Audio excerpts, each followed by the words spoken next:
Hi everyone, this is our channel Around My Story. Please like, share and subscribe. Avant cet été, je n'avais aucune expérience des applications de rencontres. Tinder n'a été lancé que 2 ans après la fin de ma relation à long terme. Pendant les 7 années qui a duré notre relation, j'ai joué avec les applications de mes amis, mais je n'ai jamais adhéré. Me retrouvant soudainement célibataire au début de l'été et ayant désespérément besoin de distraction, j'ai plongé la tête la première dans la piscine des rencontres en ligne. J'ai commencé avec Tinder parce que ma ville est trop petite pour autre chose et que mon cœur, froid et mort, voulait des rencontres occasionnelles. Rien de sérieux. C'est le but de Tinder. Tinder a répondu à la plupart de mes attentes. J'ai eu une poignée de rendez-vous, j'ai rencontré des gars cool et d'autres pas si cool.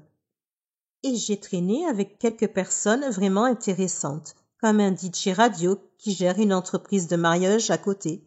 Ce que je n'attendais pas de Tinder, cependant, c'est que la plupart de ces interactions ont commencé à me faire sentir bien dans ma peau. Je veux dire, vraiment bien dans ma peau. Comme toutes les femmes du monde, je n'ai jamais été satisfaite de mon corps. Je fais du 44, je suis étiquetée grande taille et j'ai porté des lunettes par intermittence toute ma vie.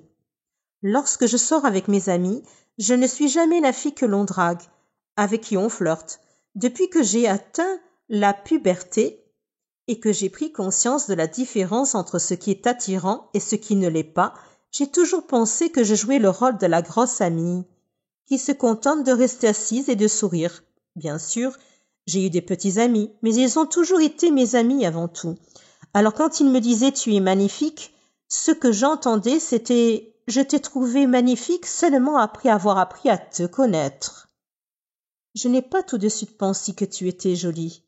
Je sais que le fait que quelqu'un soit attiré par votre personnalité est plus important que le fait qu'il pense que vous êtes mignonne, mais je ne détesterai pas qu'un seul gars qui ne me connaît pas du tout me dise que je suis attirante. Les amis, la famille et les petits amis, je ne les crois pas, mais un parfait inconnu, cette personne, je pourrais bien l'écouter. Cela nous ramène à Tinder. D'une de mes premières nuits d'utilisation de l'application, un ami et moi étions assis sur ma terrasse et décidions sur qui se matcher. À chaque fois que nous disions « cela se match », nous rions et regardions un peu plus les profils des gars. Après la 3e correspondance, j'ai dit « ces types me jugent juste sur mon apparence, non ?» Mon ami a hoché la tête. « Donc ils ne font que se matcher parce qu'ils me trouvent mignonne ? Ou est-ce qu'ils swappent toutes les filles ?» Nous en avons conclu qu'il était évident que certains des gars swipaient sur chaque fille, mais que les chances que chaque gars fasse ça étaient minces. On a glissé un peu plus. Quand j'ai commencé à correspondre avec des gars qui étaient classiquement beaux, eh bien, je ne vais pas mentir, c'était vraiment bien. Un mec sexy me trouve vraiment attirante? Quoi? Non. Comment c'est possible? Puis les messages ont commencé. Certains sont allés droit au but en disant « Tu es vraiment jolie ». D'autres ont d'abord engagé la conversation avant de faire des compliments ici et là. Je sais que c'est ainsi que les gens fonctionnent sur Tinder, mais gardez à l'esprit que je ne suis pas du tout habituée à cela. Ce n'est que lorsque j'ai commencé à rencontrer ces gars que je me suis demandé « Est-ce que Tinder peut booster l'estime de soi ?» 2 gars m'ont demandé comment une personne aussi jolie que moi était encore célibataire. J'ai eu un rendez-vous avec un gars qui m'a dit en espagnol que j'étais belle. Un autre gars que j'avais rencontré plusieurs fois m'a demandé « Tu cherches quelque chose de sérieux ?» J'ai répondu en riant comme une folle. Ce n'est pas la question qui m'a surprise. C'est le fait qu'elle vienne d'un type incroyablement séduisant et en pleine forme. Parce que oui, je suis superficielle. Et je ne passe à côté que sur les types que je trouve physiquement séduisants. Quand j'ai fini de rire, j'ai dit quelque chose de maladroit comme « Oh, peut-être, je veux dire, je ne suis pas contre ». Mon esprit, cependant, disait « Tu es sérieuse? Tu t'es vue? Tu m'as vue ?» En fait, je n'étais pas séduisante, mais je savais simplement comment bien m'habiller. Je me suis retirée dans ma coquille malsaine. Peu de temps après ce type, j'ai traîné avec un étudiant en médecine gentil et ringard qui était en ville pour les vacances. On s'entendait bien. Le lendemain, lorsque nous nous sommes retrouvés, il semblait choqué que je sois sortie une 2e fois avec lui. Il n'arrêtait pas de répéter « Tu es si belle !» Je n'ai jamais l'occasion de faire des choses comme ça. Je ne sais pas comment répondre au compliment. Mad Boy a secoué la tête. Il a dit « Ne fais pas ça. N'aie pas honte de ton corps, tu es si séduisante. Tu t'es vue. Tu es magnifique. » Quelque chose chez ce type a fait que mes pensées habituelles de haine de soi ont commencé à perdre prise. Encore une fois, je sais que c'est le genre de choses que les gens disent sur Tinder, mais soyons honnêtes, pourquoi faire un effort supplémentaire? À moins que parce que c'est vrai. Quelque part, entre les discussions occasionnelles sur Tinder, la poignée de rendez-vous, mon esprit a tourné autour d'une nouvelle pensée. Suis-je attirante? Je me suis regardée dans mon miroir en pied. J'ai essayé de voir ce que ces gars voyaient. Des gars qui ne me connaissaient pas du tout. Des gars qui ne sont pas influencés par ma personnalité. Et des gars qui n'ont aucune raison réelle de me complimenter. Parce que je ne recherche pas une relation de sitôt. Tout à coup, je commence à le voir. Là où je voyais des bosses disgracieuses et un ventre que je rentrais avant d'éteindre la lumière, je vois maintenant un corps sain, bien dessiné et, osons le dire, mince. Mes amis, ma famille et mes petits amis m'ont toujours dit que j'étais séduisante. Mais ce n'est que lorsque ces inconnus ont commencé à le répéter encore et encore que j'ai commencé à l'entendre. Alors, qu'est-ce qui booste l'estime de soi? Tinder ou les simples rencontres? Ou est-ce qu'ils fonctionnent l'un avec l'autre? Parce que sans Tinder, je ne sortirais probablement pas du tout. Sur le plan romantique, j'ai tendance à ne pas me mettre en avant. En général, je n'ose pas aborder un homme et essayer de flirter avec lui par peur d'être rejetée. Avec Tinder, cependant, le simple fait de correspondre avec quelqu'un semble atténuer la peur du rejet. Que vous ayez trouvé une personne parce qu'elle est vraiment intéressée ou parce qu'elle a dit oui à tout le monde? Le fait de voir le message, c'est une correspondance, atténue un peu la tension qui accompagne les rencontres. Que ce soit grâce à Tinder ou non, ces derniers mois, j'ai découvert une nouvelle confiance en moi. Quand quelqu'un me complimente, je lui dis merci au lieu de répondre par une blague sur la haine de soi. Lorsque je rencontre quelqu'un pour la première fois, je m'efforce d'être aussi bavarde et sarcastique que d'habitude, au lieu d'être timide et silencieuse. J'ai flirté avec des hommes et j'ai même donné mon numéro à un musicien au hasard. Pour une fois dans ma vie, j'ai l'impression d'être quelqu'un qui vaut la peine d'être fréquenté, plutôt que de craindre que ma moitié soit trop bien pour moi. Est-ce que Tinder m'a donné cette confiance en moi? Ou est-ce que je deviens simplement plus vieille ou sage? Je n'en suis pas sûre, mais ce que je sais, c'est que je ne vais pas arrêter les rencontres en ligne de sitôt. Comment ça, elle est enceinte? Ai-je demandé à mon père. Désolée, mais je ne peux pas changer le fait que quelque chose s'est passé entre nous, et elle est enceinte. Il l'a dit comme si c'était une évidence. Je sais que vous vous demandez tous de qui je parle et pourquoi j'ai l'air contrariée que quelqu'un soit effectivement enceinte. Avant de continuer à vous raconter cette histoire, je veux m'assurer que vous restez avec moi. Alors en plus de cliquer sur le bouton d'abonnement et la cloche de notification, laissez quelque chose dans la section des commentaires. Vous voulez que je commence à vous raconter l'histoire depuis le début? Oui, je me disais bien. Mon nom est Maine. Je viens d'une famille aisée. Ce n'est pas que je me vante, mais c'est la vérité. Disons juste que ma vie est très idéale, excepté le fait que je me sens seule la plupart du temps. Je n'ai pas de frères et sœurs. Ma mère est morte quand j'avais 5 ans, et je n'ai que mon père que j'aime beaucoup. Mais comme nous n'avons que l'un et l'autre, il est un peu strict. J'ai 20 ans maintenant, mais je n'ai toujours pas le droit d'avoir un petit ami avant 21 ans. Quelle différence un an ferait-il? Je sais, oui. De plus, je ne suis pas autorisée à quitter la maison sans un chauffeur et un garde du corps. Et oui, à cause de ça, je ne sais toujours pas conduire. Et pour couronner le tout, je ne peux pas inviter d'amis à la maison, surtout des garçons. Mon père est tellement surprotecteur et je ne pourrais pas compter combien de fois j'ai souhaité qu'il ait une nouvelle petite amie et qu'il se remarie pour que je puisse enfin profiter de ma propre vie. Mais un jour, la phrase « Fais attention à ce que tu souhaites » a soudain pris tout son sens pour moi. Assurez-vous d'être prêt à entendre ça. Accrochez-vous à quelque chose, d'accord? Mon père a mis la mère de mon petit ami enceinte. Vous voyez? Je sais que vous avez eu la même réaction que moi la première fois que je l'ai entendu. Comment ai-je pu me retrouver dans ce pétrin? Tout a commencé pendant l'été de l'année dernière. Notre entreprise a failli faire faillite. Je ne sais pas trop pourquoi. Bref, ne parlons pas de ça. Je me souviens que mon père était tellement stressé. Mais il a fini par gagner le procès et il a continué à conclure des contrats avec d'autres clients, ce qui a rendu le concurrent plus menaçant. Une fois, alors que mon père et moi faisions notre jogging ensemble, nous avons vu une femme qui avait été renversée par un mini-camion, et nous sommes allés l'aider. Elle n'est pas trop gravement blessée, mais elle est inconsciente. Pas de sang. Cependant, comme nous ne sommes pas des médecins, nous avons appelé une ambulance et l'avons accompagnée à l'hôpital. Mon père a remarqué que cette femme est en fait sa némésis, celle qui la poursuivait en justice, mais bien sûr, nous l'avons quand même aidée.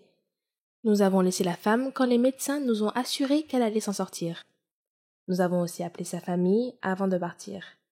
Sur le chemin du retour, j'ai dit à mon père qu'il était une bonne personne pour avoir aidé sa rivale parce qu'elle était dans le besoin. À partir de maintenant, je ne contradierai jamais tes décisions.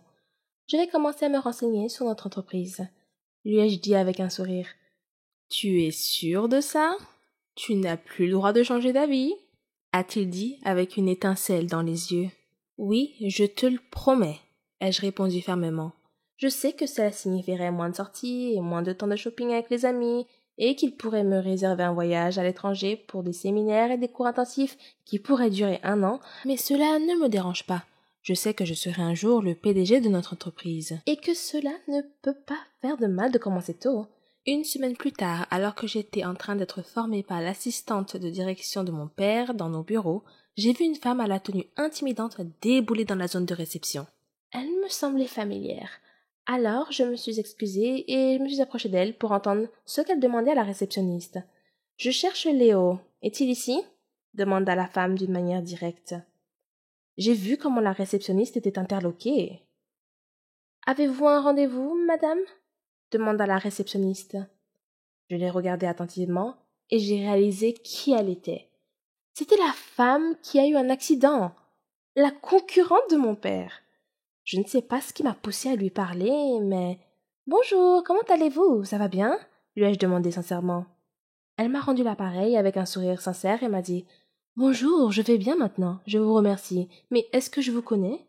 Je l'ai invitée dans la salle de conférence vide, où je lui ai dit tout ce qu'elle devait savoir, y compris qui je suis et ce qui lui est vraiment arrivé ce jour-là. Je lui ai demandé pourquoi elle avait l'air bouleversée en cherchant mon père. Ce qu'elle a expliqué comme suit. Ce matin-là, j'ai décidé de me promener et j'ai eu l'erreur de porter un bijou. Un héritage de famille qui vaut environ 1 million de dollars. Je sais que je me suis cogné la tête violemment, mais je ne sais pas pourquoi la bague n'est plus à mon doigt quand je me suis réveillée à l'hôpital. Elle a vu comment ma mâchoire s'est décrochée. Une bague à 1 million de dollars? C'est une somme énorme. Je ne veux pas lui faire un sermon sur le fait qu'elle n'aurait pas dû la porter pendant son jogging, mais je n'ai pas eu le courage de le faire. Et ce n'est pas ma place de toute façon. Je suis sûre qu'elle le sait et ce n'est pas sa faute si elle a eu un accident. Ok, peut-être que j'ai de la peine pour elle parce que je porte aussi mes bagues pendant mon jogging. Je sais que votre père n'a rien à voir avec ça, mais j'espère juste que vous avez vu quelque chose, dit-elle avec un ton triste dans la voix. Non, je suis désolée. Quand on vous a vu, vous étiez déjà inconsciente, lui ai-je répondu. Elle n'a pas plus insisté après. Elle a laissé tomber et a quitté le bureau. Le soir même, papa et moi avons mangé dans mon restaurant chic préféré en guise de récompense parce que je me suis comportée comme une professionnelle pendant la première semaine de ma formation.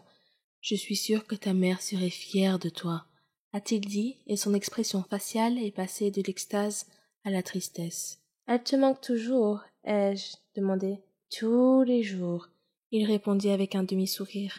Quelques instants plus tard, j'ai vu madame Judy, la rivale de mon père, puis la femme qui a eu un accident. Je ne sais pas ce qui m'est arrivé, mais je l'ai appelée avec excitation. Madame Judy! Elle a été surprise, mais elle a souri dès qu'elle m'a vue. Elle a marché dans notre direction. Mon père et moi nous sommes levés pour la saluer. Êtes-vous seule? Voulez-vous vous joindre à nous? Je lui ai demandé poliment. Mon père nous a juste souri, mais j'ai vu l'approbation dans son langage corporel. Alors madame Judy a décidé de se joindre à nous. Mais oh, je ne suis pas seule. Nous avons demandé une autre chaise au serveur. Je lui ai demandé si elle était avec son mari. Non, ma chère, je suis célibataire. Je suis ici avec mon fils, a-t-elle dit.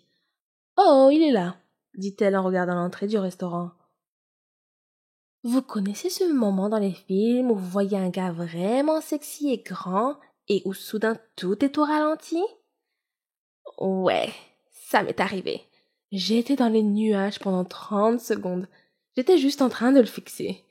Et encore plus embarrassant, ma bouche était grande ouverte et je bavais. Alors j'ai dû l'essuyer. Salut, je suis Randy. Il me tendit la main. Je l'ai prise et on s'est serré la main. Maine, ai-je répondu brièvement. Il y avait de l'électricité dans l'air, des oiseaux et des papillons. Vous connaissez ce sentiment de chaleur et de confort? Oui, j'en suis sûre. Et oui, il me fait cet effet. Tout au long de la nuit, mon père et madame Judy ont continué à parler d'affaires. Et Randy et moi n'arrêtions pas de nous jeter des regards furtifs. Il a ce grand sourire doux et enfantin. Ah, je ne pouvais pas me lasser de lui. C'était la première fois que j'avais le béguin pour quelqu'un, et j'agissais sûrement comme une idiote à ce moment-là. La nuit s'est terminée, et avant que nous nous séparions, il a réussi à m'arracher à nos parents et m'a demandé mon numéro de téléphone. Je lui ai donné avec joie, comme une enfant étourdie. Cette nuit s'est plutôt bien terminée. 2 semaines plus tard, je me suis retrouvée dans mon café préféré, les yeux rivés sur mon téléphone, et j'attendais toujours son texto. Est-ce qu'il m'enverra un jour un texto? Oh, je n'aurais pas dû faire comme si j'étais super intéressée par lui. Cela aurait pu le faire fuir. J'ai quitté le café, je suis allée au bureau, j'ai fait un rapide repas de retrouvailles avec des amis et je suis rentrée à la maison en attendant toujours son message. J'étais sur le point de dormir et j'avais envie de jeter mon téléphone par frustration. Je déteste les faux espoirs. J'ai enfui mon visage dans mon oreiller parce que je détestais la déception et la frustration que je ressentais. Puis, j'ai entendu mon téléphone sonner. J'ai répondu distraitement sans vérifier qui c'était. « Allô ?» dit-il. « Qui est-ce » ai-je demandé. « Salut, c'est Randy, le fils de Judy. J'espère que tu te souviens encore de moi, hein ?» dit-il. J'ai mordu le bord de mon oreiller pour ne pas laisser échapper un grand cri. Il n'a pas entendu de réponse pendant quelques secondes. Allô? Juste un instant, ai-je dit. Puis j'ai sauté de haut en bas plusieurs fois pour laisser sortir le sentiment d'étourdissement débordant. J'ai aussi poussé un petit cri. Puis je lui ai reparlé. Oh, salut! Comment ça va? Ai-je demandé, et je ne me souviens pas avoir souri autant de ma vie. Il m'a dit qu'il était vraiment désolé de ne pas avoir pu m'envoyer de message tout de suite, parce qu'il était très occupé par son travail, et il m'a demandé si j'étais disponible le lendemain matin. Je ferai mon jogging matinal près de chez toi. Tu veux peut-être le faire ensemble? Il a demandé. En un instant, j'ai dit ah oui, bien sûr. À plus tard. Puis il a raccroché. J'étais si heureuse que j'ai sauté sur mon lit pendant 1 minute entière en criant. Le lendemain matin, j'ai sorti ma plus belle tenue de sport parce que je voulais évidemment impressionner Randy. Il est venu me chercher à 5 heures du matin et on a fait du jogging pendant 2 heures. Puis il a dit « Le déjeuner est pour moi. » Bien sûr, j'ai répondu. On a pris le petit déjeuner dans mon café préféré et il a commandé tous mes plats préférés. Il n'est pas radin. Nous avons commencé à partager des histoires sur la famille et les affaires. Il a dit qu'il n'était pas le fils biologique de Madame Judy. Randy est en fait le neveu de Madame Judy. Elle l'a adopté quand ses parents sont morts dans un accident de voiture. Je lui ai également raconté mon histoire et nous avons réalisé que nous avions quelque chose en commun et que la connexion était vraiment forte. Ce n'était peut-être pas un rendez-vous idéal parce que nous transpirions tous les deux comme des fous, mais c'était vraiment un moment mémorable et amusant. Depuis lors, nous sommes devenus des copains de jogging. Nous prenons toujours un petit déjeuner après. Cela a duré un certain temps. Puis un jour, il m'a demandé si nous pouvions officiellement commencer à sortir ensemble.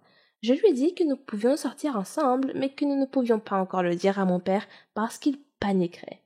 Je lui ai parlé de l'histoire du 21e anniversaire. Il a trouvé ça drôle, mais il l'a respecté. Cela dit, nous avons essayé d'être aussi prudents que possible. Parfois, nous allions même dans une autre ville pour dîner, pour être sûr que mon père ne nous verrait pas. Je soudoie toujours l'assistante de direction de mon père, pour qu'elle me laisse sortir en douce pour le déjeuner et être avec Randy pendant un moment. Jusqu'à présent, nous avons déjà mangé dans mes restaurants préférés, regardé des films ensemble, sommes allés chez lui pour regarder Netflix, sommes allés au centre commercial ensemble, avons fait la fête avec des amis et bien d'autres choses encore. Parfois, je demande à mes amis de mentir pour moi. Je me sens vraiment mal à cause de ça, mais j'attends juste mon 21e anniversaire qui est dans quelques mois. Une fois, je déjeunais avec Randy près de notre bureau. Mais mon père est entré dans le restaurant avec ses partenaires commerciaux. Il nous a vu nous tenir la main. Je sais qu'il était furieux, mais il n'a pas pu réagir tout de suite à cause de ses partenaires. Mais je sais que dès que je rentrerai à la maison, il commencera à me griller comme un barbecue. Et c'est bien vrai. Quand je suis rentrée à la maison, il était tellement furieux. Il a dit qu'il m'enverra à l'étranger pendant un moment pour que je puisse oublier Randy. Cette nuit-là, Randy et moi avons parlé au téléphone. Nous pleurions tous les deux parce que nous ne voulions pas être séparés l'un de l'autre. La même nuit, mon père et Madame Judy se sont rencontrés dans un salon à l'intérieur d'un hôtel pour parler de ce qui s'était passé. Madame Judy était choquée de savoir que Randy et moi sortions ensemble, mais elle a dit qu'elle m'aimait pour son fils. Mon père aime bien Randy, mais il est juste inquiet pour notre avenir. Ils ont convenu qu'ils feraient tout pour nous séparer. Au moins jusqu'à ce que nous ayons l'âge requis. Quand papa est rentré, on s'est disputé à cause de beaucoup de choses. « Pourquoi tu ne peux pas me laisser avoir un petit ami ?» ai-je demandé. « Parce que je ne veux pas que tu aies des problèmes, dit-il. » J'étais choquée par sa réponse. J'ai laissé tomber. Je ne pouvais pas vraiment argumenter avec mon père à ce sujet. Je sais qu'il veut bien faire, mais j'ai aussi ma propre vie. Randy et moi ne sortons même pas officiellement ensemble. Nous apprécions juste la compagnie de l'autre. Et si nous voulons rendre les choses officielles, nous sommes déjà à ce stade de notre relation. Je n'hésiterai pas, car je sais qu'il en vaut la peine. Mais, de toute façon, il semble que ce soit une cause perdue. Je n'ai pas vraiment envie de rajouter de l'huile sur le feu. J'ai accepté de partir à l'étranger. Une semaine avant mon voyage à l'étranger, Randy m'a appelé et m'a demandé de l'accompagner pour la dernière fois sur une plage isolée où nous pourrons être seuls et créer des souvenirs ensemble. Je lui ai dit oui. J'ai donc menti à mon père et lui ai dit que j'allais passer la nuit chez une amie. Mais l'instinct de mon père s'est manifesté et il a décidé d'appeler Madame Judy pour lui demander où était Randy. Quand Madame Judy a répondu « Il s'occupe de quelque chose pour un événement à la plage la plus proche », mon père a su instantanément que Randy et moi étions ensemble. En une demi-heure, mon père était déjà dans l'allée de la maison de Madame Judy. Il est passé la prendre pour qu'il puisse nous suivre à la plage. Ils étaient loin de se douter que notre voyage était annulé. Nous sommes retournés en ville car il y avait un pont effondré sur le chemin. Nous avons décidé de dîner à l'hôtel à la place et nous nous sommes promis de nous attendre l'un l'autre quoi qu'il arrive. « Je t'attendrai, je te le promets, » dit-il. Peut-être que notre amour n'est pas pour maintenant, mais je suis sûre qu'un jour nous serons à nouveau ensemble, a dit Randy. Je l'ai serré très fort dans mes bras. Il m'a déposé chez moi. En entrant dans ma chambre, mon père a appelé. « Où étais-tu » J'ai dit à mon père que j'avais été malhonnête avec lui, mais je me suis excusée et je lui ai dit que je ne lui mentirais plus jamais. « Attends que je revienne, » dit mon père, et il est parti. Je l'ai attendu, mais il n'est rentré qu'à 4 heures du matin. J'ai commencé à m'inquiéter. J'ai essayé de l'appeler, mais je n'ai pas pu le joindre. Randy m'a appelé et m'a dit qu'il commençait à s'inquiéter aussi pour Madame Judy. Nous avons tous les deux décidé d'aller au poste de police pour signaler ce qui se passait. Le lendemain, mon père est rentré sain et sauf, mais il ne veut pas parler de ce qui s'est passé. J'ai poursuivi mon voyage à l'étranger, mais Randy m'y a suivi. Je suis rentrée à la maison pour mon 21e anniversaire et Randy m'a demandé en mariage dans un restaurant très confortable. Mon père et Madame Judy n'étaient pas au courant.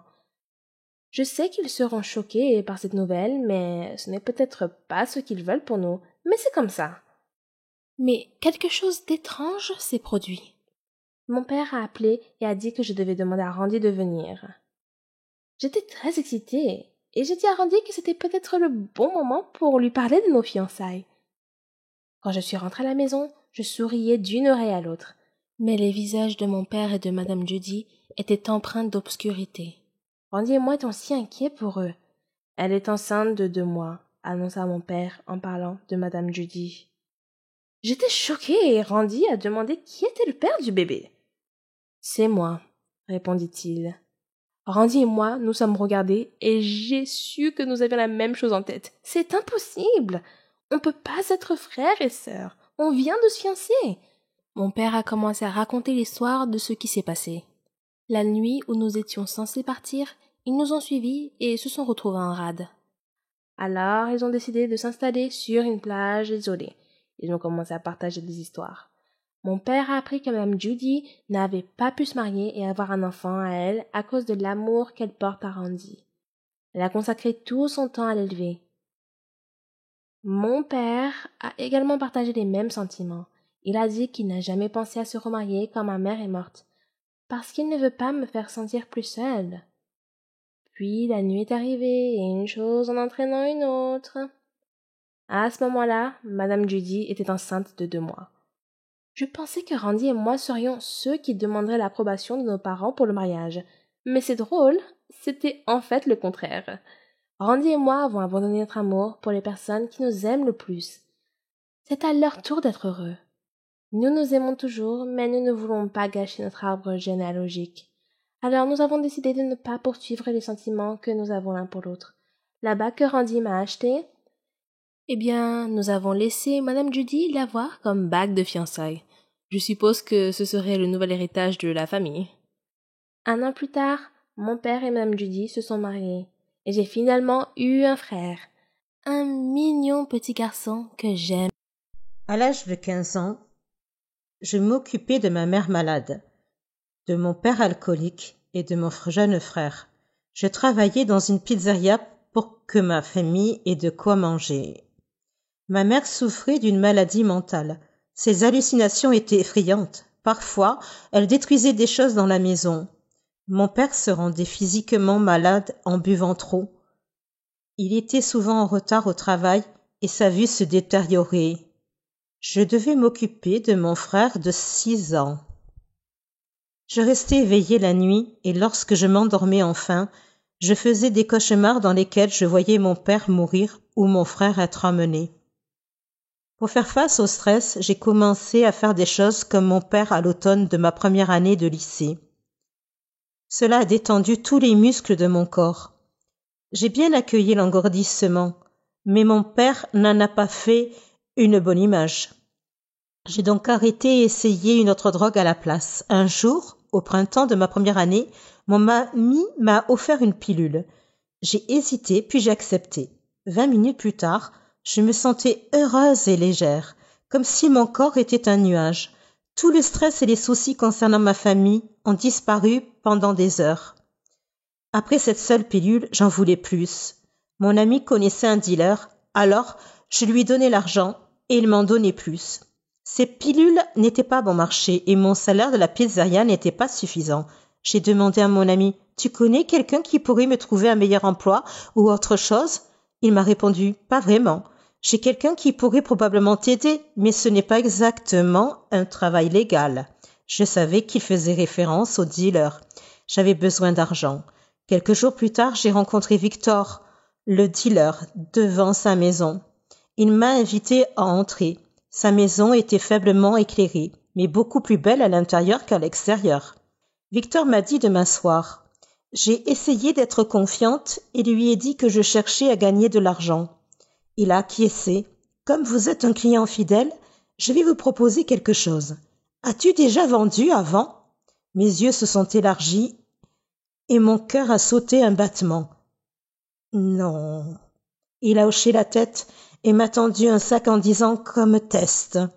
Il m'a donné des instructions puis a dit « Je ne joue pas avec mon argent. Si je découvre que tu me trompes de quelque façon que ce soit, ce ne sera pas joli, compris ?» J'ai hoché la tête et j'ai quitté sa maison, mon cœur battant la chamade. J'étais effrayée mais excitée de commencer à gagner de l'argent. Après avoir vendu mon premier lot, Victor est venu me chercher à l'école dans sa voiture. Je lui ai donné l'argent. Il avait l'air content et m'a proposé de m'en donner plus. Bientôt, j'apportais à Victor de l'argent qu'il ne pouvait même pas gagner. Je pouvais maintenant m'acheter des choses. Le fait d'être défoncé m'a permis de m'occuper de ma famille sans me sentir accablé ou anxieux. Quand j'étais sobre, je n'arrêtais pas de m'inquiéter de tout ce qui pouvait arriver à mon père, à ma mère et à mon frère. Mais après avoir pris une pilule, je flottais au-dessus de mes problèmes et mon esprit était vide.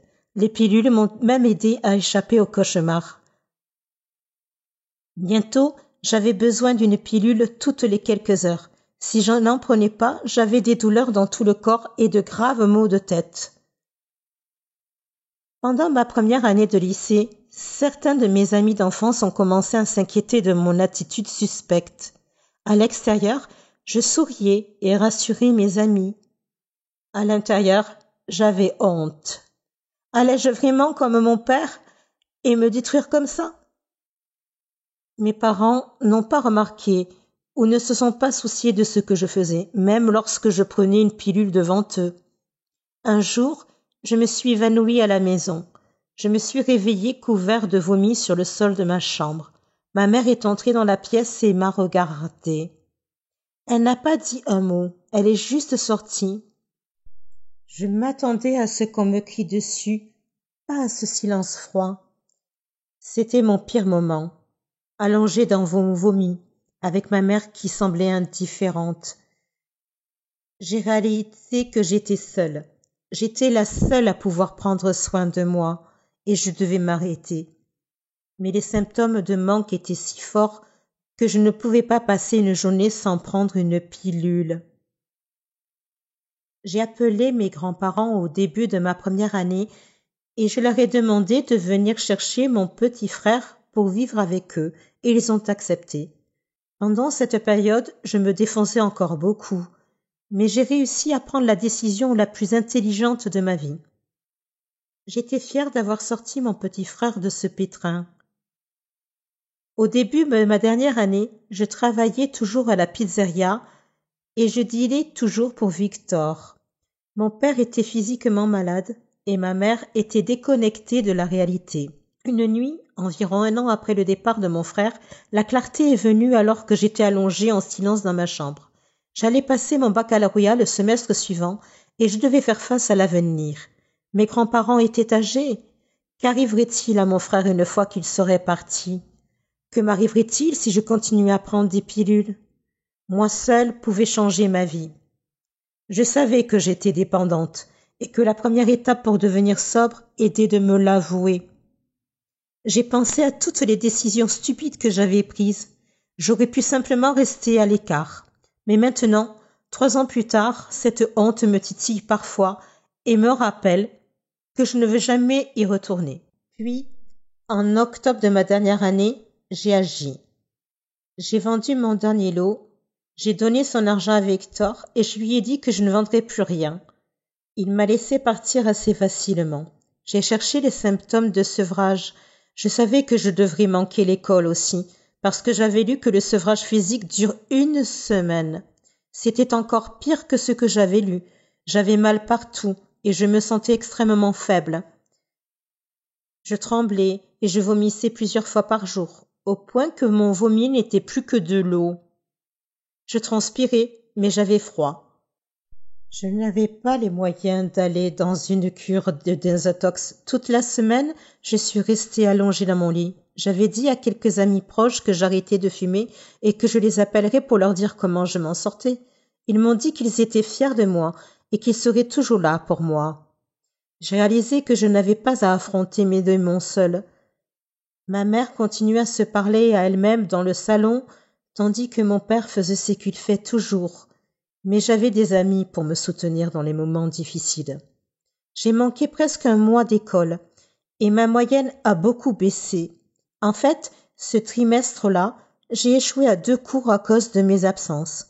Je savais que si les gens connaissaient ma situation réelle, je pourrais être placée en famille d'accueil. À ce moment-là, je ne voulais pas être séparée de mes parents, alors j'ai dit à mes professeurs que j'avais des problèmes familiaux. Certains professeurs avaient entendu des rumeurs selon lesquelles je prenais des pilules. Mon professeur d'anglais m'a dit « Je suis fière que tu aies décidé de changer pour le mieux. Tu es une fille intelligente et j'espère que tu resteras sur le bon chemin. » Sa réponse m'a presque fait pleurer. Je n'avais jamais entendu personne, pas même mes propres parents, me dire qu'ils étaient fiers de moi. Une fois que je suis retournée à l'école, j'ai fait tous mes devoirs. Je n'ai jamais manqué un cours et j'ai eu d'excellents résultats à tous les examens. Je suis entrée à l'université. J'étais enfin sur la bonne voie. Mais la vie n'est pas devenue beaucoup plus facile une fois que j'étais sobre. L'entrée à l'université était accablante car je n'étais pas habituée à la quantité de travail demandé par les professeurs. Il était difficile de rester sobre malgré les doutes. Je croyais que je n'étais pas assez bonne pour l'université et que si je faisais une petite erreur, je retournerais à la case départ. Au lieu de m'engourdir, j'affronte mes démons et je les libère. C'est bien mieux que de ne rien ressentir du tout. 7 ans peut être un âge très critique dans la vie d'un être humain. C'est l'année où l'on passe du CP au CE1. C'est peut-être aussi l'année où l'on pratique pour la première fois un sport qui façonnera notre avenir. Mais pour moi, c'est l'âge où mes parents ont décidé de mener des vies séparées. J'ai grandi comme n'importe quelle fille ordinaire, j'ai fréquenté une bonne école maternelle, j'ai fait du sport et j'avais de bons amis. Mes parents, si je me souviens bien, étaient toujours de bonne humeur, l'un envers l'autre et partageaient la joie d'élever leur fille ensemble. Je n'ai que peu de souvenirs des mauvais moments où mes parents se disputaient. Le pire souvenir dont je me souvienne est celui où, à l'âge de 7 ans, allongé dans mon lit, mes parents sont entrés dans ma chambre et mon père m'a dit « Tania, ta mère et moi allons divorcer. » Ma première réaction a été l'instinct naturel d'un jeune enfant qui consiste à me faire des reproches. Lorsque j'étais enfant, j'avais souvent plus d'une fête d'anniversaire. Cela semble cool, mais ce n'est pas ce que l'on croit. Je suis une enfant issue d'un divorce. Mon enfance ne m'appartenait pas. Elle appartenait à mes parents. Je me suis perdue dans tous les efforts que j'ai faits pour apaiser les deux camps de ma famille. En me déplaçant seule entre deux vies distinctes, j'étais en marge de chaque famille. Jamais une initiée. Les personnes que j'aimais le plus n'étaient jamais dans la même pièce. Et beaucoup d'entre elles ne savaient même pas qu'elles existaient. Je manquais des événements et des célébrations parce que je devais passer du temps avec mon autre famille. Les enfants issus d'un divorce apprennent à faire face à ces difficultés et à cette instabilité, mais à l'âge de 10 ans, je ne voulais plus m'en préoccuper. Je ne voulais pas vivre dans 2 maisons différentes, avec 2 chambres différentes, des vêtements différents, des jouets différents, des amis différents et des règles différentes. J'étais une enfant de 10 ans, prise entre le marteau et l'enclume. Un jour, j'ai dit à mon père que je ne voulais plus lui rendre visite. C'était un acte courageux et ignare, pour être honnête. Nous ne saurons jamais si c'était la bonne décision ou non, mais à l'époque, aucun de mes parents ne possédait la stabilité émotionnelle nécessaire pour trouver une solution plus positive. C'est ainsi que les choses se sont passées. La lutte pour le pouvoir qui était restée latente entre mes parents a éclaté à nouveau. Et cette fois-ci, c'est moi qui en ai été la cible. Cette fois, j'étais responsable de la discorde. Dans une maison, on me blâmait. Dans l'autre, j'étais une victime. Il n'y avait plus de fêtes d'anniversaire multiples. Au lieu de cela, il y avait la stabilité et la cohérence dans une maison, la colère et l'évitement dans l'autre. Les choix entraînent des conséquences et, au fil du temps, j'ai perdu le contact avec la famille de mon père. Il est difficile de rester en contact avec des personnes liées à quelqu'un que l'on a repoussé. Des cousins avec lesquels je jouais ont été rayés de ma vie. Nous ne nous sommes plus jamais rendus visite. Était-ce parce qu'il était préférable de garder les liens coupés? Ou était-ce ma punition pour avoir été une horrible enfant? Tout ce que je connaissais, c'était le silence et la perte. Au début de mon adolescence, ma mère s'est remariée et j'ai rencontré de nouveaux cousins. J'ai appris de nouvelles traditions de Noël et je me suis assise à la table avec des nouveaux enfants. Au lieu de reballoter d'une famille à l'autre, la vie s'est stabilisée. Même si je n'avais des nouvelles de mon père qu'une ou 2 fois par an, la vie était relativement stable. Mais les choses ont changé à nouveau lorsque ma mère et mon beau-père se sont séparés au cours de ma première année d'université. Je tentais de rester en contact avec les membres de ma famille chaque fois que je rentrais chez moi pour les vacances. Encore une fois, j'essayais de faire plaisir à tout le monde, alors que l'anxiété envahissait mes pensées. Avec qui dois-je passer le réveillon de Noël? Dois-je rendre visite à telle ou telle famille? Seront-ils offensés si je ne prends pas le temps de les voir? Seront-ils offensés si je n'apporte pas de cadeaux? J'aurais aimé que tout le monde vienne me rendre visite. Mais cela n'aurait pas très bien marché chez ma mère. Au lieu de cela, j'ai rendu visite à tout le monde par mes propres moyens, en apportant des petits cadeaux bien pensés que j'avais achetés avec mon budget d'étudiante. Je faisais la causette et me sentais étrangère. J'étais toujours l'invitée gênante, jamais l'hôte chaleureuse. Pendant les 10 années qui ont suivi ma sortie de l'université, j'ai vécu loin de chez moi. Pas un seul membre de mes 4 familles, à l'exception de ma mère, n'est venu me rendre visite, ne m'a appelé ou n'a même fait savoir qu'il passait en ville. Pourtant, chaque fois que je rentrais chez moi pour Noël, je programmais des visites, j'achetais des cadeaux et je prenais le temps de voir autant de personnes que possible. Je faisais cela pour qu'ils se sentent bien, pas moi. Il y a 2 ans, j'ai déménagé et je vis désormais à moins d'1 journée de route de mes 4 familles, de leurs nouveaux conjoints et de leurs jeunes enfants. Nous sommes tous connectés sur Facebook, mais ma mère est toujours la seule personne qui m'appelle ou me rend visite. Lorsque j'entends dire qu'un membre de la famille est passé par la ville mais n'a pas appelé, cela m'attriste. Mais je me rends compte qu'ils n'appellent pas parce qu'ils ne me connaissent pas vraiment. Pour eux, je n'ai jamais été une personne fixe. Je n'étais là que pour quelques Noëls par-ci et par-là. Bien qu'ils soient ma famille, je n'ai jamais été la leur. Ils ne savent pas qu'ils ne sont qu'une des nombreuses personnes réparties dans 4 familles différentes avec lesquelles je n'ai pas pu rester en contact. Parfois, le divorce nous disperse trop pour que nous puissions nouer de véritables liens familiaux durables. Cet été, je vais me marier et fonder une famille. J'essaie de ne pas avoir trop d'attentes. Je sais qu'aucune famille n'est parfaite, mais mon futur mari est le roi du contact avec les gens. Il est persévérant, charismatique, indulgent et loyal. Il m'apprend le sens du mot famille. Ensemble, nous apprendrons à nos enfants à se tendre la main avec compassion et à se soutenir mutuellement dans les moments difficiles. Je me languis de joie et d'amitié avec ma nouvelle famille et j'ai l'intention de faire tout ce qui est en mon pouvoir pour rester mariée. Émilie et moi sommes devenus meilleures amies au cours de la première année de lycée. Nous sommes liés par notre amour du théâtre. Nous fréquentions les mêmes groupes et suivions les mêmes cours. Il semblait si facile d'être meilleure amie. Les choses se sont compliquées lorsqu'il a fallu passer à l'université. Nous n'allions pas dans la même université, mais nous étions toujours très proches en tant qu'amis. Nous envoyions beaucoup de messages sur ce qui se passait dans nos vies, et lorsque j'avais besoin d'un conseil, elle était la première personne à qui je parlais. J'ai eu du mal à faire la transition entre le lycée et l'université, où tout semblait si facile. L'université était un endroit complètement différent pour moi, et c'est à elle que j'en parlais. En première année, je la voyais tous les 2 mois. Elle était suffisamment proche pour que nous puissions essayer de trouver le temps de passer du temps ensemble. Je n'avais pas beaucoup d'amis, il était donc plus facile de lui laisser mon temps libre. Cela ne me dérangeait pas, c'était ma meilleure amie. La 2e année a été la même chose. Mais j'avais mis de l'ordre dans ma vie. Je ne me débattais pas dans mes cours, mais ma vie sociale était toujours la même. Je n'avais que peu d'amis avec lesquels je traînais, et cela ne me dérangeait pas parce que je l'avais, elle. Nous nous parlions et nous nous envoyions des messages à propos de tout, et je lui faisais part de tous mes soucis et de toutes mes frustrations.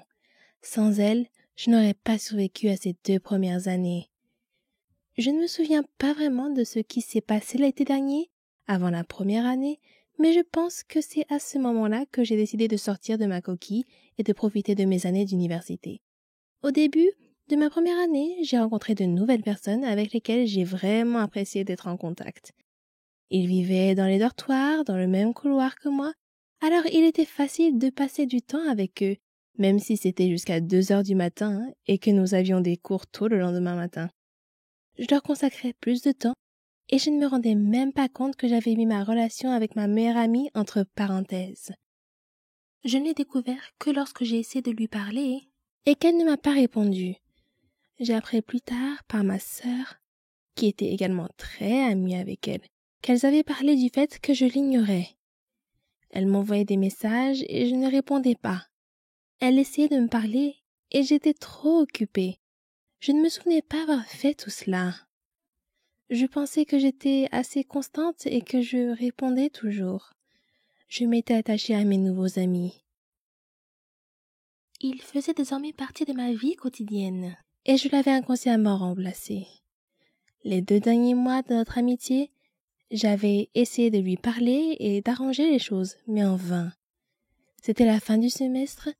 Nous étions toutes les deux stressées par les examens et les problèmes familiaux et nous ne pouvions pas vraiment parler. Nous avons finalement parlé pendant les vacances d'hiver.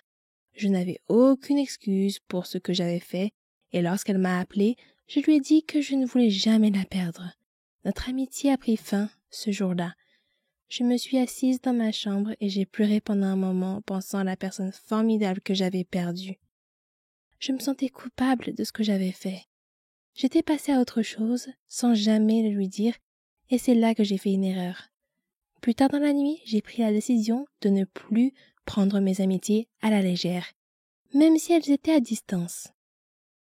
Elle était une partie très importante de ma vie et je regrette de l'avoir laissée partir. J'espère qu'un jour j'aurai le courage de lui dire à quel point elle était importante pour moi. Elle a tant fait pour moi, même s'il s'agissait d'un simple message pour savoir comment j'allais. Je garde l'espoir qu'un jour nous pourrons redevenir amis. Mais ce n'est pas tout. Émilie écoutait un groupe de filles et au lieu d'essayer de me ramener à la raison, elle a laissé quelqu'un me la voler. J'étais tellement prête à essayer d'arranger les choses, jusqu'à ce que j'entende sa version de l'histoire. Je tiens à lui dire un grand merci. Eh oui, j'ai été aigrie, très aigrie, quand j'ai découvert la vraie raison pour laquelle ma meilleure amie ne me parlait plus autant. J'étais en colère contre elle et je l'ai blâmée pour tout. Je l'ai blâmée pour les moments perdus avec elle, pour les souvenirs, et je regrettais tout. De l'argent à l'empreinte de vêtements, en passant par des choses simples, comme aider à la maison, parce que tout cela n'était rien d'autre que du temps perdu. Je t'en veux, Émilie. Je veux qu'elle revienne. Je veux que ma meilleure amie revienne dans ma vie et qu'elle fasse des choses avec moi, comme des roulette-king, des voyages, des doubles rendez-vous, du shopping ensemble, des choses que les meilleures amies normales font. Mais je n'ai pas pu, parce qu'Émilie a choisi d'être avec d'autres amis. Je n'ai pas besoin d'elle. Elle a choisi de me quitter. Elle a choisi de ne plus être mon amie après que cette autre fille ait décidé de parler et de raconter des petits mensonges. Émilie a mis fin à notre amitié. L'autre fille n'y a joué qu'un rôle. Mais Émilie l'a accueillie et je dois la remercier pour cela. C'est cruel de faire cela à un être humain. Les êtres humains doivent se sentir désirés, ce qui n'est pas le cas. Quant à la fille qui m'a volé ma meilleure amie, assure-toi d'être là pour elle lorsqu'elle et son petit ami traversent une période difficile. Assure-toi d'être là pour lui parler lorsqu'elle a des doutes sur l'université ou que sa famille la harcèle. Assure-toi d'être là pour ses séances de rollicking, ses virées shopping ou tout simplement ses soirées cinéma. Prends-la dans tes bras lorsqu'elle pleure devant La Belle et la Bête. Sois la meilleure personne possible pour elle. Je sais qu'elle en a besoin plus que jamais, parce que c'est ce qu'elle mérite. Je ne pense vraiment pas que je m'en remettrai un jour. Elle m'a quittée pour une raison stupide, pour quelque chose que tu as causé. Mais ce n'est pas grave, on vit et on apprend. Quelqu'un a dit un jour, certaines personnes nous quittent, mais ce n'est pas la fin de ton histoire. C'est la fin de leur rôle dans ton histoire. Je chérirai toujours notre amitié. Même si les choses n'étaient pas censées se passer ainsi. Votre meilleure amie l'est pour une raison.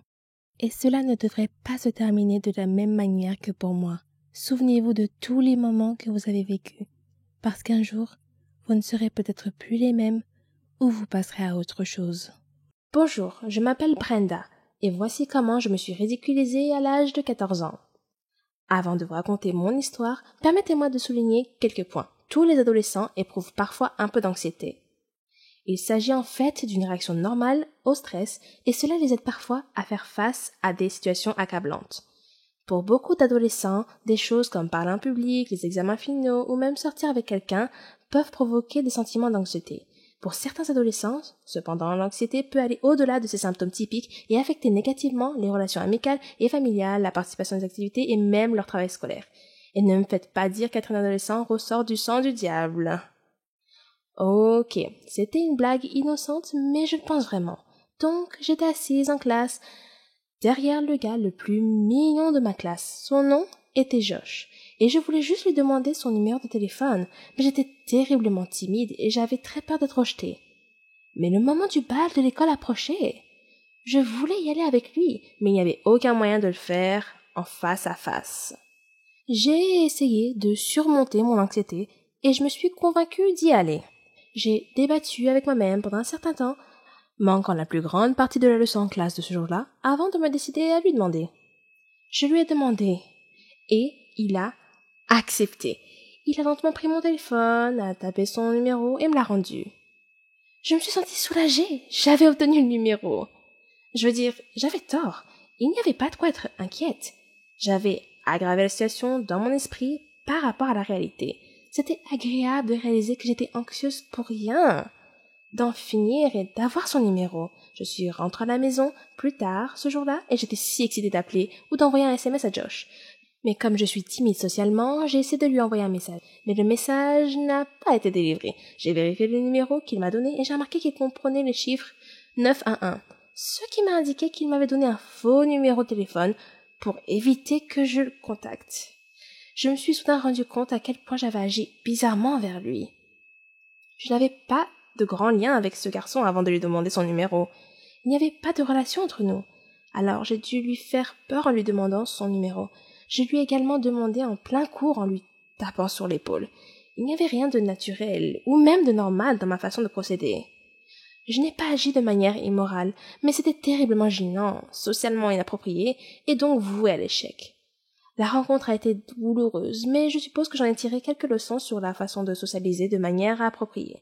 J'ai également appris qu'il est incroyablement facile de ne pas voir les signes évidents que les autres personnes vous donnent lorsque vous êtes anxieux, car vous êtes tellement absorbé par vous-même que vous ne voyez pas les signaux sociaux. En repensant à la façon dont il était clairement mal à l'aise face à ma demande, ce qu'il a fait comprendre en ne souriant pas et en hésitant à accepter de taper le numéro. Si j'avais été concentrée et que j'avais prêté attention, j'aurais peut-être remarqué son comportement et la façon dont il reflétait clairement ses sentiments à mon égard et face à notre échange. Cela m'amène à me poser la question suivante. Est-il plus facile d'avoir une anxiété fonctionnelle que d'être prisonnier de sa propre coquille, figé par l'anxiété? C'est peut-être le moindre des deux mots. S'occuper est souvent le moyen de rester figé dans sa coquille avec l'anxiété. Mais pour moi, cette expérience s'est transformée en objectif et a renforcé ma confiance en moi. Je vois cela comme une étape, mais ensuite, l'amélioration de l'estime de soi et de la confiance en soi vous permettra de fonctionner sans anxiété. C'est le but ultime. Mais vous savez quoi? Écrivez votre propre histoire. Vous ne pouvez pas continuer si quelqu'un l'écrit pour vous. Beaucoup de jeunes à l'école ressentaient la même chose. Ils ne se sentaient pas bien. Et je ne savais pas pourquoi. Les adolescents se reconnaîtront ce qui est effrayant et aggrave l'anxiété. Il faut y aller pour savoir que l'on est bien à l'école, et on ne peut le savoir que si l'on y va. Surmonter l'anxiété n'est pas une question de hippie ou de charabia. Il m'a fallu des années pour surmonter ce que j'appelle la peur de la vie, et je l'ai appris à la dure. Alors, est-ce que la blague du diable a un sens? Hey, je suis Anne. C'était les vacances d'été avant l'université. En guise de célébration de la remise des diplômes et avant que chacun d'entre nous n'aille dans une université différente, mes meilleurs amis et moi avons décidé de partir en vacances d'été. Dans l'un des plus beaux endroits du monde. Du moins, c'est ce que je pense. À Hawaï. J'étais dans ma chambre et je rêvais de porter ces soutiens-gorge à la noix de coco tout en sirotant un jus exotique. Peut-être même en faisant une danse oula. Ma meilleure amie Kim m'a appelée et a fait voler en éclats ma bulle de noix de coco. Elle m'a suggéré que, puisque nous entamions une nouvelle étape de notre vie, nous pourrions tout aussi bien nous refaire une beauté. Je pensais qu'elle proposait d'aller faire du shopping ou quelque chose comme ça. Mais non, elle a dit que nous devrions aller au salon de coiffure pour nous faire des nouvelles coupes de cheveux et peut-être nous teindre les cheveux dans la foulée. J'avoue que j'étais très excitée par cette idée, alors j'ai dit oui. Ma coiffeuse habituelle était en congé annuel. Elle a toujours coupé mes cheveux de la façon dont je l'ai décrit. Je l'adore. Cependant, elle a été absente depuis un certain temps et nous ne pouvions pas patienter plus longtemps pour une nouvelle coupe de cheveux. Alors j'ai pris un rendez-vous avec une autre coiffeuse dans le même salon de coiffure. Petite précision, Kim est blonde alors que je suis brune. Je sais que ça peut paraître superflu, mais ce sera utile pour le reste de l'histoire. Kim et moi avons conduit jusqu'au salon de coiffure. L'endroit avait l'air très chic, le genre d'endroit en lequel on a confiance. Nous sommes entrés en riant comme si nous avions 12 ans. En réalité, nous en avions 18. Quoi qu'il en soit, nous avons été acquis par une gentille dame. Elle nous a dit que Kim devrait opter pour un balayage et que je devrais faire de même et passer au blond. J'étais un peu sceptique, mais qui s'en soucie? C'est l'été. La dame m'a mis du décolorant sur la tête et s'est occupée des cheveux de Kim. Kim voulait des mèches roses. Au bout de 15 minutes, mon cuir chevelu a commencé à me brûler. J'ai donc appelé la gentille dame et elle m'a dit qu'il était temps de laver le décolorant. Pendant qu'elle me lavait la tête, son visage est devenu impassible. Des lambeaux de mes cheveux orange se trouvaient partout dans l'évier. Kim m'a regardé et ses yeux sont devenus aussi grands que ma tête. La dame m'a demandé de ne pas paniquer et m'a dit qu'elle pourrait couvrir les zones dégarnies avec une coupe de cheveux vraiment courte. Alors je lui ai montré une photo de ce à quoi je voulais ressembler exactement. Elle a donc commencé à couper, jusqu'ici tout allait bien. Puis, elle a coupé une énorme partie sur le devant de mes cheveux en disant qu'elle structurait mon visage. À ce stade, il était déjà trop tard. C'était affreux. C'était pas du tout moi, et surtout pas ce que j'avais demandé. Je lui ai donc dit que je détestais cette coiffure. Elle s'est sentie mal et j'ai commencé à pleurer parce que c'était vraiment très laid sur moi. Et me voilà coincée avec une mauvaise coupe de cheveux. J'essaie de me calmer en me disant que la couleur allait peut-être s'arranger. Lorsqu'elle a appliqué la teinture, mes cheveux sont devenus verts.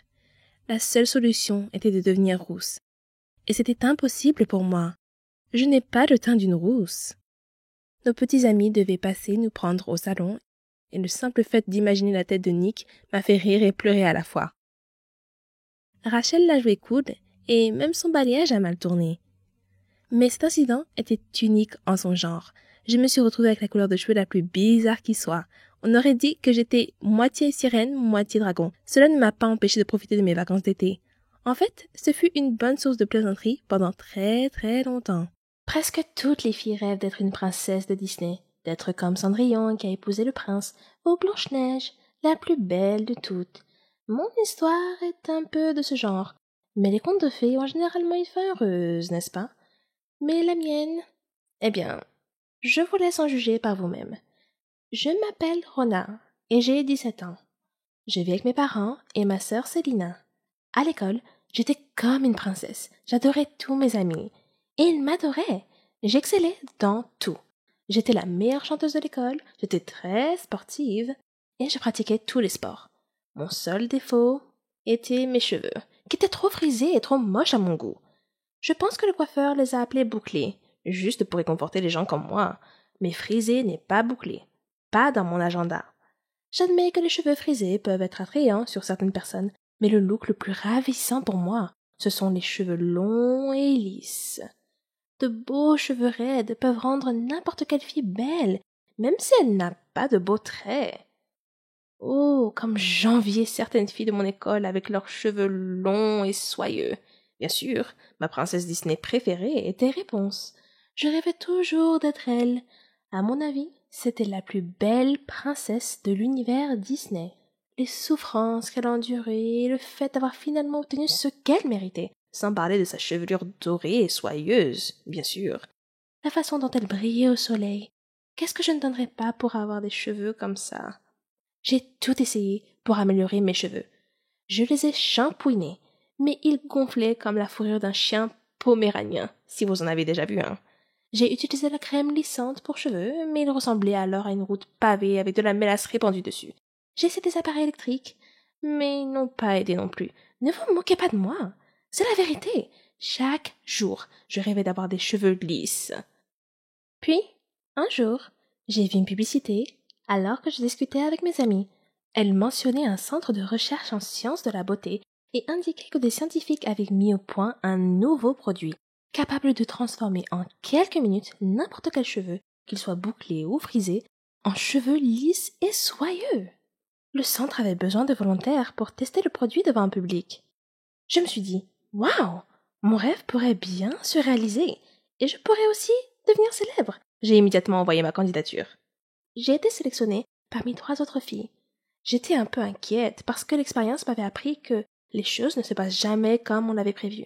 Mais je me suis consolée. C'était un produit simple. Qu'est-ce qui pourrait mal se passer?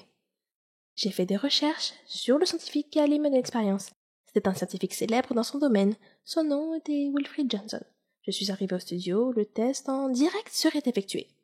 Ils étaient prêts et m'attendaient. M. Johnson ressemblait à un scientifique d'un dessin animé. Cheveux ébouriffés, blouse blanche trop grande, lunettes d'Harry Potter. Vous voyez le tableau. Il m'a expliqué comment le produit fonctionnait et m'a assuré que tout irait bien.